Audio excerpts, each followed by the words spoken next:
네, 이 북한의 행보가 심상치 않은데요. 이산가족 상봉 행사에 혹여라도 차질이 생기는 것 아니냐 이런 우려도 나옵니다. 자, 양무진 북한대학원 대학교 교수와 자세한 이야기 나눠보겠습니다. 교수님, 안녕하십니까? 네, 안녕하십니까? 네, 이 북한의요. 국가우주개발국장 위성이 창공 높이 날아오르는 것을 보게 될 것 이런 발언했는데요. 이 발언의 의도 어떻게 보세요? 실제 인공위성 발사 행동을 예고한 것이 아니라 네. 여론을 주도하면서 미국의 반응을 탐색해 보려는 전략적 의도가 담긴 것이다. 저는 그렇게 분석하고 네. 어제 북한이 방송한 시간은 약 한 밤 11시쯤 되지요. 네. 이것은 아마 미국 워싱턴 시간으로 아침 시간이고 네. 특히 우리의 한반도 평화개선본부의 황중국 본부장이 이 미국에 가 있잖아요. 네. 또 그리고 조만간에 미중 정상회담에서 한반도 문제 논의 이것을 예상해 볼 수 있잖아요. 네. 이러한 문제들을 감안해 가지고 아마 인공위성 발사에 대한 미국의 여론을 탐색해 보려는 의도가 담긴 것이 아닌가 생각합니다. 네, 자, 양 교수님 일단 떠보기일 것이다 이렇게 말씀 주셨는데요. 그래도 다음 달 이 조선노동당 창건 70주년 기념일에 발사 가능성은 계속 좀 얘기가 되지 않았습니까? 그랬을 때 교수님이 보시기에는 이 미사일 발사 하겠다는 건지 아닌지 그 가능성 어떻게 보십니까?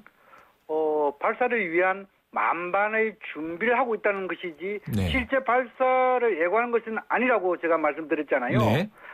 북한 지금까지 인공위성을 4차례 발사하면서 빠르게는 한 2개월 전, 네. 늦게는 10일 전에 구체적인 발사 장소, 또 그리고 포괄적인 날짜를 잡아서 예고해 왔습니다. 네. 그런데 이번에는 포괄적인 날짜도 없고 또 구체적인 발사 장소도 말하지 않았기 때문에 네. 발사를 기정사실한 것으로 판단하는 것은 아직 이르다 그렇게 생각합니다. 네, 또 다른 의견으로 보니까요. 이 내부적으로 체제 단속, 결속을 노리는 의도도 있을 것이다. 이런 분석도 나오는데 여기에 대해서는 어떻게 보세요? 지금까지 4차례 북한 인공위성 발사는 체제 결속이라든지 최고 지도자의 우상화와 직접적인 연관이 있었습니다. 네. 구체적으로 98년 발사한 광명성 1호는 김정일 시대를 여는 축복의 의도가 있었고, 네. 또 2009년에 발사한 광명성 2호는 김정은 후계 체제를 준비하기 위한 시간 벌기용의 의도도 있었습니다. 네. 또 그리고 이제 2012년 4월에 발사한 광명성 3호는 김정은의 등극을 알리는 축복의 의도가 있었고, 네.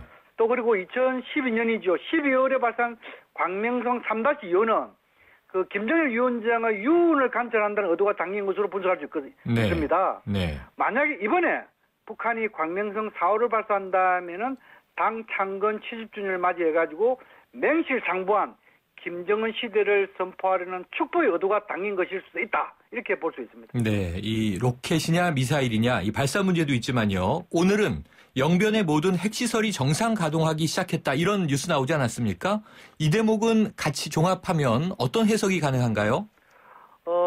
인공위성 발사에 대한 미 국무부의 반응에 대한 반응이다. 저는 그렇게 생각합니다. 네. 다시 말해서 이제 북한 인공위성 발사를 시사한 데 대해서 미 국무부를 비롯한 유엔 안보리 대북 제재 강화하겠다 이런 반응이 나왔잖아요. 네. 만약 이렇게 대북 제재가 강화된다면 북한이 여기에 대한 맞대응으로 핵실험까지도 배제할 수 없다. 이것을 하나 북한의 미국에 던지는 메시지가 아닌가 생각됩니다. 아, 미국에 대한 메시지다. 반응에 대한 반응이다. 이렇게 말씀 주셨어요. 고도의 협상 전략인 것 같은데. 자, 그런데요. 조금 전에 이 과거의 미사일 발사 사례들 말씀 주셨습니다만 북한은 이번에도 인공위성을 발사할 것이다. 과거에도 인공위성이다 그랬습니다만 국제사회는 이 장거리 미사일 발사체 실험으로 간주하지 않았습니까? 그래서 북한의 탄도미사일 발사가 유엔 안보리 결의 위반이고 그런 행위가 북한에 도움이 되진 않을 텐데 북한도 이런 상황은 알고 있는 것 아닌가요? 북한은 2006년 7월에 발사한 미사일을 제외하고 모두 인공위성이라고 주장하고 있고 네. 미국은 인공위성을 가장한 장거리 로켓 또는 장거리 미사일이라고 주장하고 있잖아요. 네. 물론 인공위성과 탄도미사일은 비행 궤도 또 그리고 발사 목적에 따라 가지고 엄연히 구분될 수도 있지만도 네. 실제 인공위성이든 탄도미사일이든 이것들을 운반하는 수단이 장거리 로켓이기 때문에 네. 유엔 안보리는 북한의 이러한 발사 행위 이 자체를 유엔 안보리 그 대북 결의안 위반이라고 주장하고 있고 네. 북한도 이러한 유엔 안보리의 주장을 잘 알고 있다.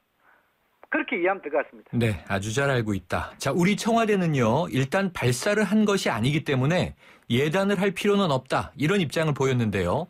아까 교수님 분석대로라면 이 미국과 지금 메시지를 주고받고 있는 이 암묵적인 일종의 협상, 우리 정부는 어떤 입장을 취해야 하는 걸까요? 우리는 한편으로는 유엔 회원국이기 때문에 네.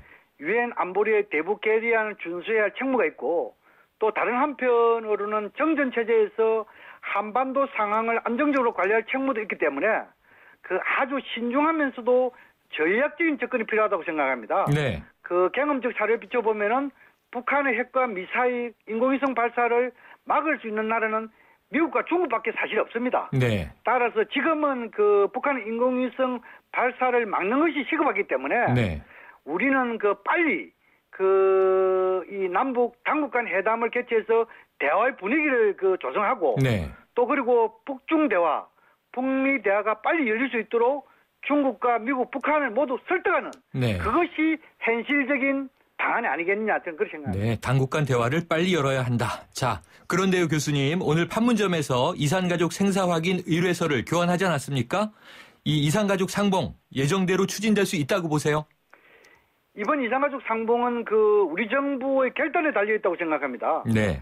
인공위성 발사라는 정치 군사 문제, 또 그리고 이산가족 상봉이라는 인도적인 문제를 분리한다면은 네. 이산가족 상봉이 이루어질 수 있고 연계한다면은 이산가족 상봉이 무산될 가능성도 있습니다. 네. 그러나 국제사회는 남북관계의 특수성을 잘 알고 있고 또 우리 국민들도 이산가족 상봉의 중요성 또 시급성을 잘 알고 있기 때문에 네. 혹시 북한이 인공위성을 발사하더라도 정부가 이산가족 상봉을 중시한다면은 대다수 국민들은 정부의 결단을 적극 지지할 것으로 생각합니다. 네. 자, 이것을 같이 연계하지 말고 분리해서 대응해야 한다. 이렇게 말씀 주셨습니다. 오늘 말씀 감사합니다. 네, 감사합니다. 지금까지 양무진 북한대학원 대학교 교수였습니다.